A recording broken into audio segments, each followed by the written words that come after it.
Hello, good morning and welcome to a new blog. আজকের ব্লগটা হচ্ছে basically what I it in a day. তার সঙ্গে সঙ্গে তোমাদের সাথে একটা খুব জরুরি জিনিস শেয়ার করি। এটা তোমরা অনেক ব্লগার্সদের থেকেই অলরেডি জেনে গেছো, বাট আমি আমার পার্টটা বলতে চাই।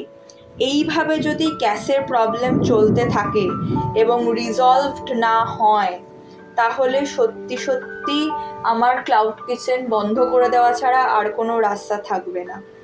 মানে এটা ভাবলেই আমার মনটা শতখণ্ডে খণ্ডিত হয়ে যাচ্ছে, বাট কিছু করার নেই। আমার যা গ্যাসের রিজার্ভ এখনো পর্যন্ত রয়েছে তাতে এই মাসটা চলবে, মার্চ মাসটা চলবে, বাট এপ্রিল থেকে সত্যি আমার মনে হয় না আর চালাতে পারবো।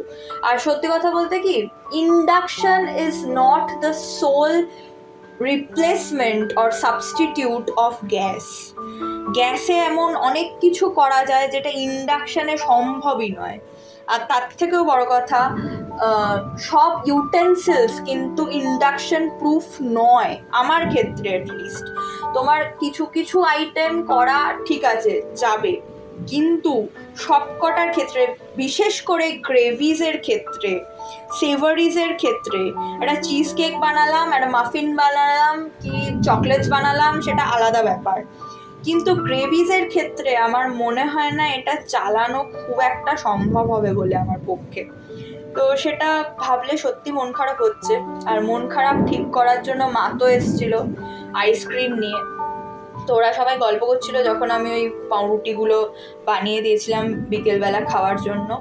আর তারপরে আমি এখন নিয়ে বসেছি আমার আইসক্রিমটা। বাবাকে দেখো এতই গল্পে মশগুল যে এখনো ইয়েটা ধোয়নি, হাতটা ধোয়নি, এটো হাতেই বসে রয়েছে। তারপরে নেমেছে তুমুল বৃষ্টি নেমেছে, আর তার সাথে ঝোড়ো হাওয়া হচ্ছে, তো বেশ ভালো লাগছে। কিন্তু আমার মনটা আজকে খুবই খারাপ, এটা ভাবলেই আমার মন খারাপ হয়ে যাচ্ছে যে কি করব, আদৌ চালাতে পারবো না পারবো না সত্যিই জানি না কি হবে। বাট দেখা যাক, ঈশ্বরের আশীর্বাদে এবং তোমাদের ভালোবাসায় যেন চালিয়ে যেতে পারি। অনেক কষ্ট করে কাজটা শুরু করেছিলাম, তো অনেক কষ্ট করে, প্রচণ্ড ডিফিকাল্টিস ফেস করতে হয়েছে আমার। তারপরেও আমি এই কাজটা করব বলে পণ করেছি, এবং সেখানে যদি এরকম সিচুয়েশন হয় তাহলে কতটা খারাপ লাগে আশা করি তোমরা বুঝতেই পারছো। যাই হোক, এখন ডিনারে রয়েছে ভাত আর পনিরের তরকারি। দেখা হবে আরেকটা নতুন ব্লগে। Till then tata. সবাই খুব ভালো থেকো, সুস্থ থেকো, সাবধানে থেকো, আর প্লিজ প্রে করো।